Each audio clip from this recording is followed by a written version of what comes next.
So I'm having a nice little lovely walk down here in Lower Manhattan.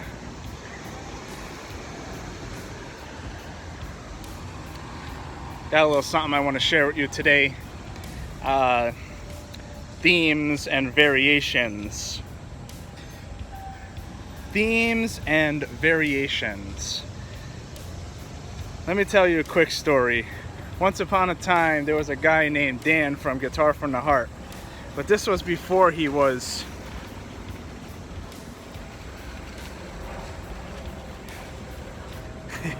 yeah, once upon a time there was this guy named Dan from Guitar From The Heart.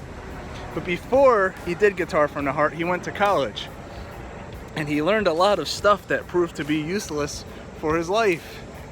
However, there was one thing that he used that he didn't expect to learn in college because he had to take a Music 101 course or two.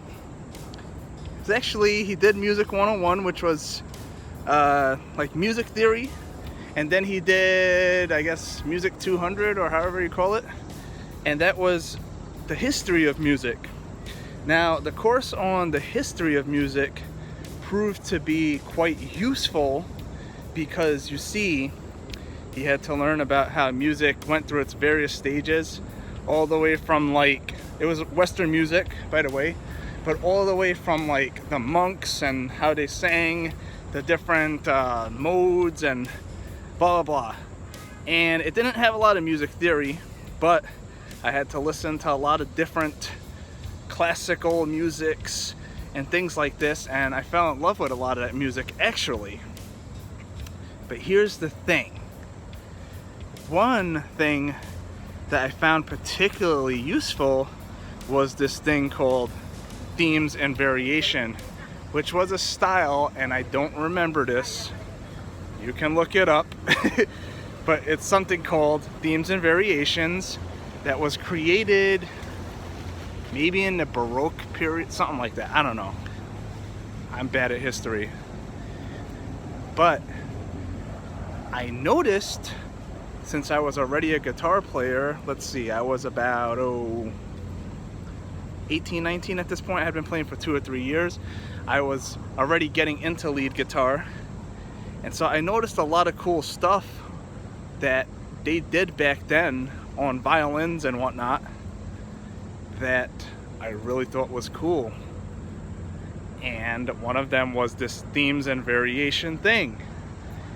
And I soon noticed that they were using this technique within guitar music, instrumental music, and it's one of my main go-to techniques even to this day.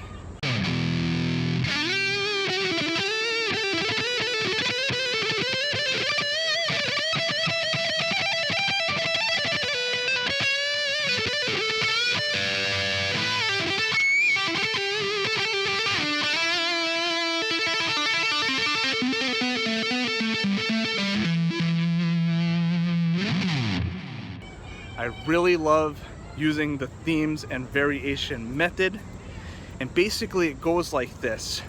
You write a melody,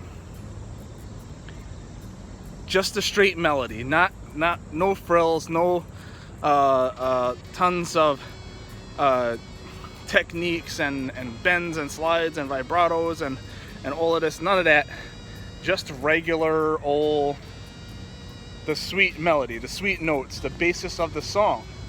Then once you have that, and you play the full thing, you go around and you develop it more. And pretty much, this is a really easy song structure method because what happens is you can literally just keep going around and around and just changing a note here or there. Or instead of, say, if you have a particular note that's in your melody that's going from an A to a B, a whole step,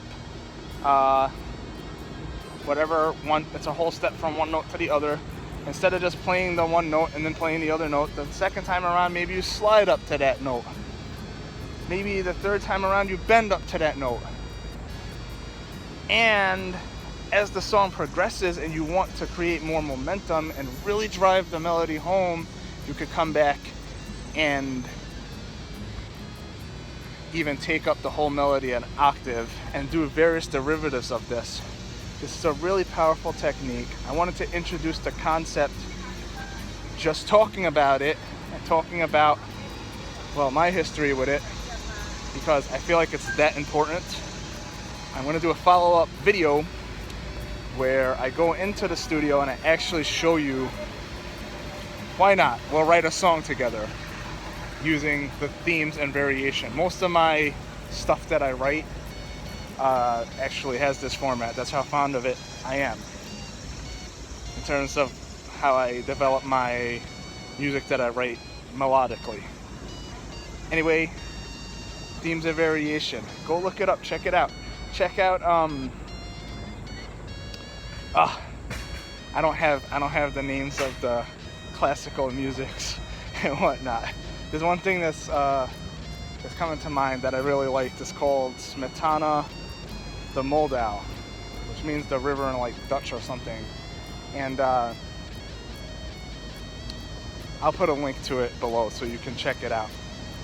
Anyway, guys, that's all I have for today. Play the guitar from the heart and have fun with that.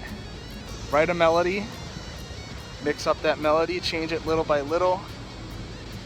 Learn how to make other melodies that are related to it.